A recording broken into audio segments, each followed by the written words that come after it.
अब दिल्ली के बाद बात करते हैं कर्नाटक विधानसभा चुनाव को लेकर, क्योंकि कर्नाटक विधानसभा चुनाव को लेकर तमाम पार्टियां जोर आजमाइश में लगी हुई हैं, अपनी अपनी तैयारी की जा रही है। आज कांग्रेस सीईसी की बैठक कर रही है, बेहद अहम बैठक है जिसमें नई लिस्ट जारी की जाएगी। कांग्रेस की तरफ से नए उम्मीदवारों की ये लिस्ट होगी और इससे पहली जो सूची है वो कांग्रेस ने कर्नाटक विधानसभा चुनाव को लेकर जारी कर दी, लेकिन अब ये दूसरी सूची जब जारी होगी इसमें कौन से बड़े नेता होंगे जिनके कंधों पर बड़ी जिम्मेदारी कर्नाटक विधानसभा चुनाव, किन किन को चुनावी मैदान में उतारा जाएगा, ये देखने वाली बात होगी। चारू बिल्कुल, देखिए अगर हम बात कर ले कर्नाटक विधानसभा चुनाव को लेकर तो इसको लेकर तारीखों का ऐलान हो चुका है, लेकिन कर्नाटक उन राज्यों में शुमार है जहां पर हर 5 साल में सरकार बदलने का ट्रेंड है।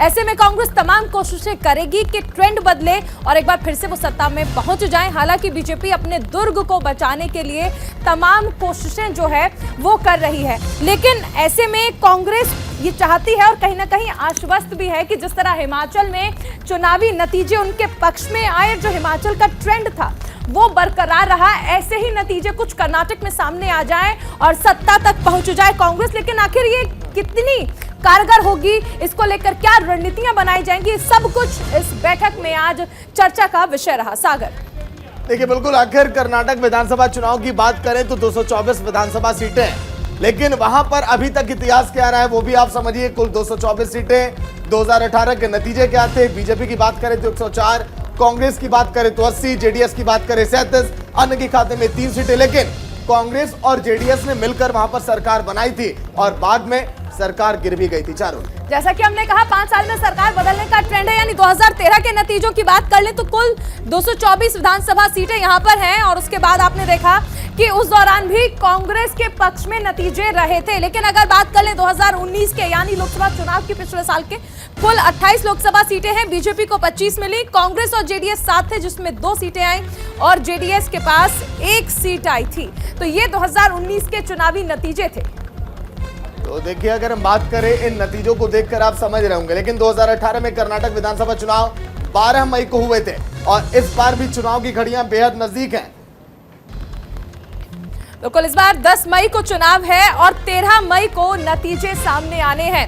2018 में कर्नाटक विधानसभा चुनाव के बारे में बताया, परिणाम 3 दिन के बाद यानी 15 मई को घोषित हुए थे। इस बार भी वही है, 10 को चुनाव और 13 को नतीजे।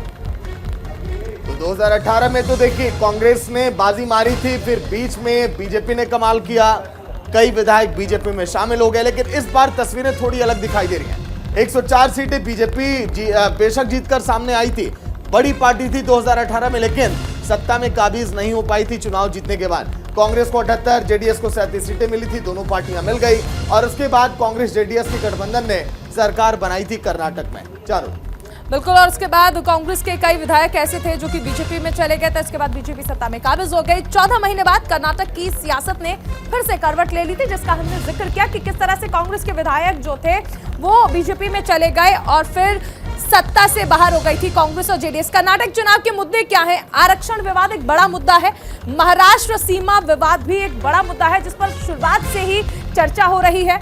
इसके बाद भ्रष्टाचार और सांप्रदायिक तनाव भी, यानी ये वो 4 मुद्दे ऐसे हैं जो कर्नाटक के विधानसभा चुनाव में अहम रहने वाले हैं, जिन पर तमाम पार्टियों को रणनीति बनानी है कि आखिर इन मुद्दों को कैसे सुलझाया जाए।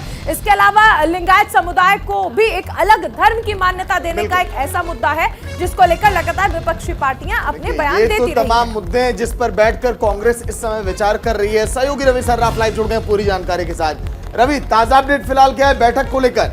अभी तक तो हम ये बता रहे थे कि कैसा रहा पूरा पॉलिटिकल बैकग्राउंड कर्नाटक के चुनाव को लेकर। रवि,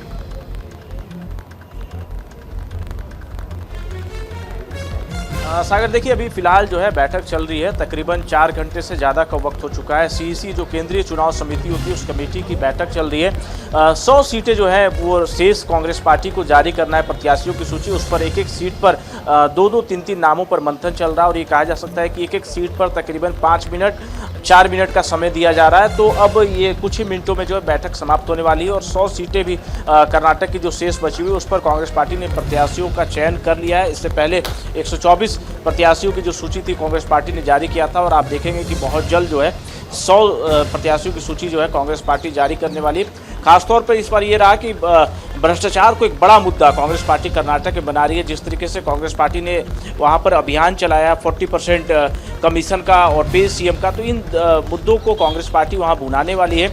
जातीय समीकरण पर है ज़्यादा जोर दिया जा रहा है, चाहे लिंगायत हो या फिर कुर्बा कम्युनिटी हो, तो तमाम कम्युनिटियों को कैसे साधा जाए इस पर भी एक समीकरण बनाया जा रहा है और एक एक सीट पर गहन मंथन चल रहा है। और राहुल गांधी खुद मीटिंग में बैठे हुए हैं और एक एक सीट पर चर्चा कर रहे हैं। अब से कुछ मिनटों बाद बैठक समाप्त हो जाएगी।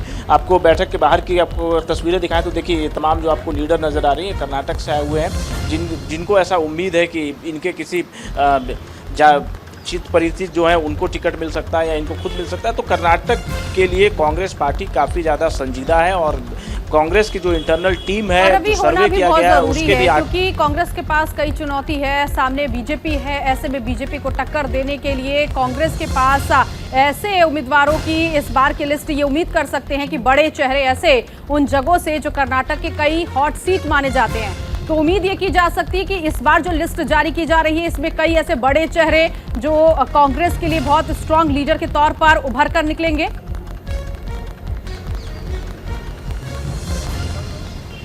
देखिए कांग्रेस के पास कई बड़े लीडर हैं कर्नाटक से। खुद कांग्रेस पार्टी के राष्ट्रीय अध्यक्ष मल्लिकार्जुन खड़गे वो कर्नाटक से आते हैं। उनके बेटे प्रियांक खड़गे वहाँ पर वो मजबूत कैंडिडेट के रूप में है। डीके शिव कुमार, सिद्धारमैया, एक पूरा खेमा है कांग्रेस के पास कर्नाटक में बड़े लीडर्स का। और कोई असंतुष्ट ना रह जाए, किसी तरह की नाराज़गी ना हो, तो उन तमाम विषयों पर जो है लगातार मंथन हो रही है।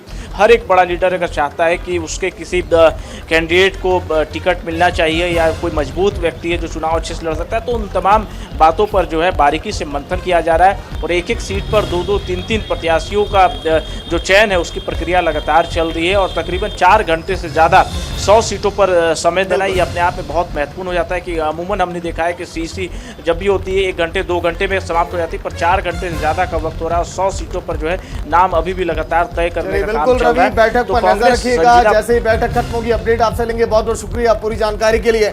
तो लगातार बैठकों का दौर जारी है कांग्रेस की तरफ से।